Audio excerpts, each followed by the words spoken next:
두 번째 소식은 최고사령부 이민군 부대들의 명령을 하달했다는 소식입니다. 이것도 정말 우리 이 중요한 소식들을 보내는 분들 속에서 이 소식을 전해주었다는 말씀드립니다. 즉 이번 한미 군사 연합 훈련과 관련해서 김용철이 김여정 다음으로 강력한 항의성, 우리 항의자 아니요 경고성, 협박성 성명을 발표한 것. 그것도 당장의 비서, 정치국 위원이고 비서인력 통전선 대남사업부장인 바로 김용철이 발표를 했습니다. 제가 어제도 그 전문을 읽어드렸는데 다 날아가 버렸기 때문에 제가 간단히 다시 그 요약점만 그 김용철이가 담아온 성명의 아주 중요한 부분만 여러분들께 다시 한번 읽어드리도록 하겠습니다. 김여정 조선노동당 중앙회 부부장은 당 중앙위원회 위임에 따라 지난 8월 1일 남조선이 미국과 벌려놓은 전쟁 연습이 북남관계 앞길을 더욱 암담하게 하는 재미없는 전주곡이 될 것이라는 것을 상기시키며 희망과 절망이냐라는 두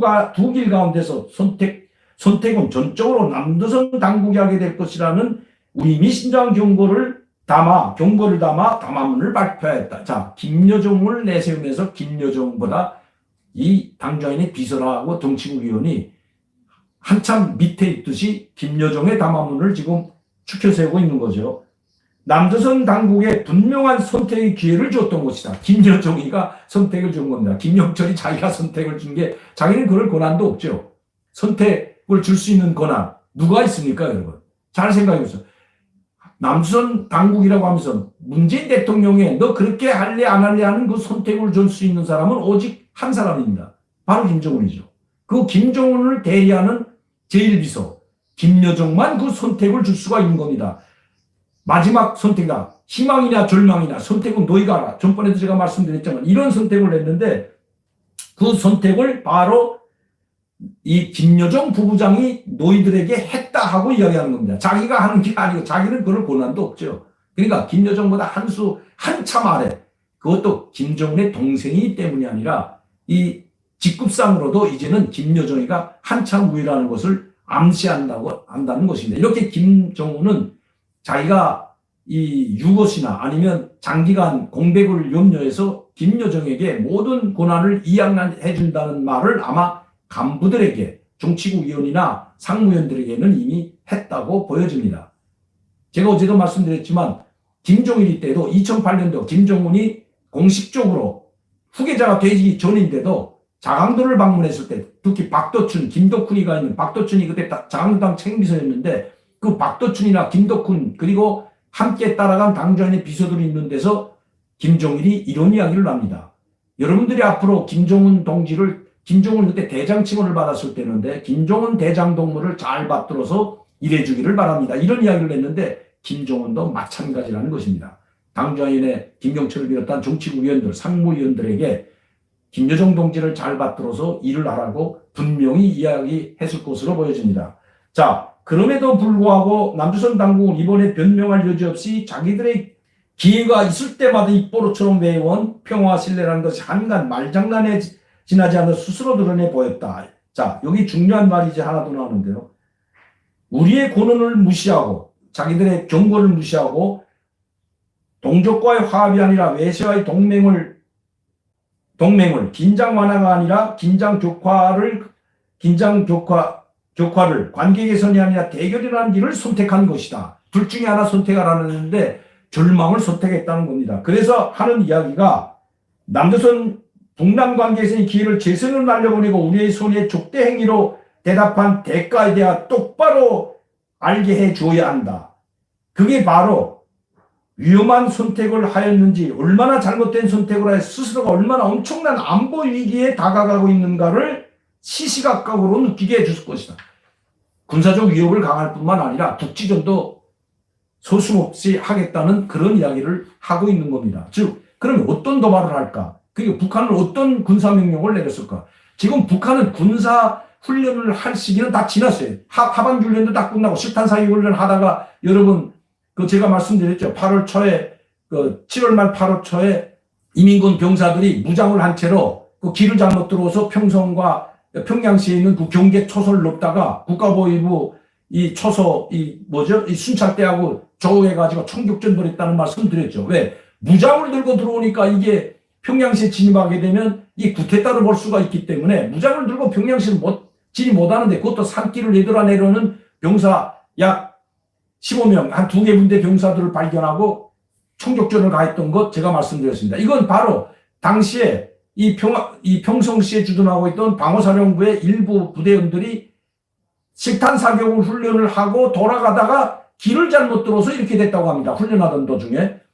자, 이렇게 이미 실탄 사격까지 끝낸 상황인데, 지금 북한은 여러분도 아시다시피 당주한위 군사위원회 명령으로 모든 군인들이 황해북도, 황해남도, 평안북도, 그리고 함경남도, 함경북도를 비롯한 지방군단들은 거기에 총동원되어 있습니다. 지금 이 수해 복구하느라고.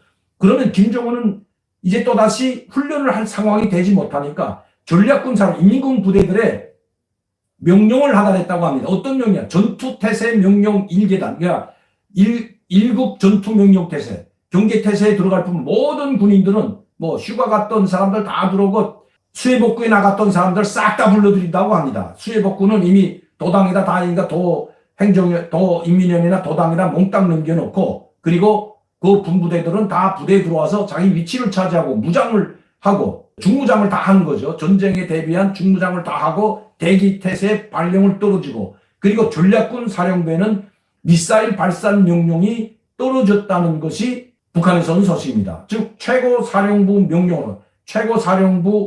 명령으로 떨궜다는 것은 바로 최고사령관 이름으로 명령을 하달했다는 것입니다. 최고사령부 명령이라고 나왔다는 것은 최고사령관이 최고사령부 이름으로 명령을 하달인 거죠. 이건 당중앙 군사위원회에서 명령을 내린 것이 아니라 최고사령부에서 내렸다는 것은 그 한 단계 위로 올라갑니다. 즉 전투경계 태세가 한 단계 더 위에 올라갔다는 것을 의미하는 거죠. 그러면 이 김용철이가 이야기했듯이 안보 위협을 시시각각으로 느껴야 미사일 한 방 쐈다고 안보 위협 느끼겠습니까? 천만의 말씀입니다. 이번에 이 군년 3월 달에도 4발의 미사일을 동해와 서해로 쏘았는데, 이거는 그렇다고 안보 위기를 전혀 느끼지 않고 오히려 단거리 미사일에 대해서는 우리 국방부는 우리도 뭐 단거리 미사일 쏘는데 별로 관심이 없다는 식으로 이야기하고 놀래지도 않습니다. 미국은 이 탄도미사일 쏜 데 대해서 불쾌감을 나타났지만 뭐 그냥 넘어가 버렸죠. 그러나 이번에는 다르다는 것입니다. SLB엔 그보다 더한 군사적 도발도 예견하고 있다는 것입니다. 좀 준비하고 있다는 것입니다. 바로 그것이 소해 오도상에서의 국지전을 염두에 뒀다는 것 결코 잊어서는 안 되는 것입니다. 한개 무인도를 점령하게 된다면, 지금도 야금야금 무인도를 점령해서 거기다 카메라를 설치한 것 여러분들 다 아시죠? 우리는 모른 척하고 있는데, 우리 국방부는 모른 척하고 있어요. 소해 우리 용해 군교에 있는 그것은 우리도 점령하면 안 되고 북한도 점령하면 안 되는, 불법 점거하면 안 되지만 이미 북한이 거기다 들어와 가지고 카메라 설치하고 초소를 설치했다는 것 이미 벌써 오래전 일입니다. 5, 6년 전의 일입니다.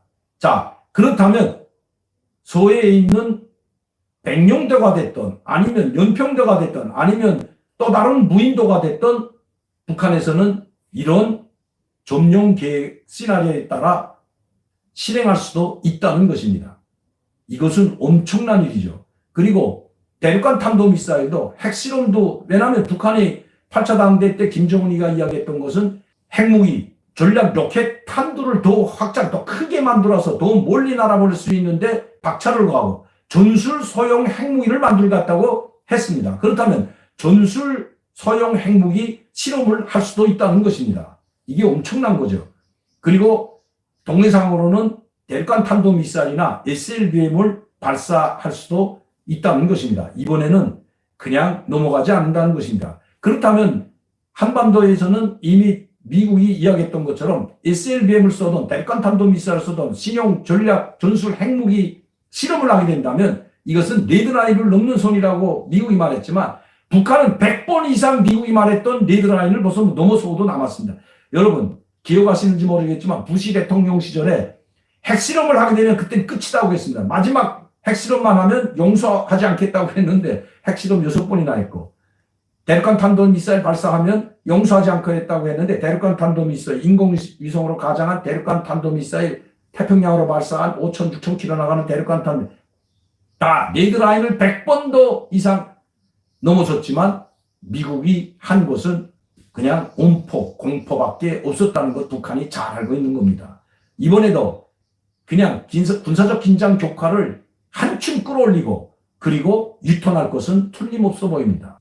박반하는 것은 북한이 아니라 미국이고 문재인 정부가 될 것이기 때문입니다. 그렇게 된다 문재인 정부는 점점 더 김정은에게 비굴하게, 북한에 비굴하게 다가설 수밖에 방법이 없다는 것입니다. 왜냐하면 계속해서 군사적 도발을 하는데 내년 대통령 선거가 있기 때문에 이 엄청난 사태를 막아야 되는데 막을 방법이 없기 때문입니다. 막을 방법, 그들이 생각이 나는 것은 강력한 군사적 대응이나 강력한 우리의 방어력 그리고 한미 전력을 증강하는 것이 아니라 빌붙어서 제발 그만두고 또 통신선을 복구하자느니 너희가 해달라는 걸 다 해주겠다는 식으로 굴종할 것은 분명하기 때문이다. 그것을 김정은이 결코 모르는 것이 아니라는 것입니다.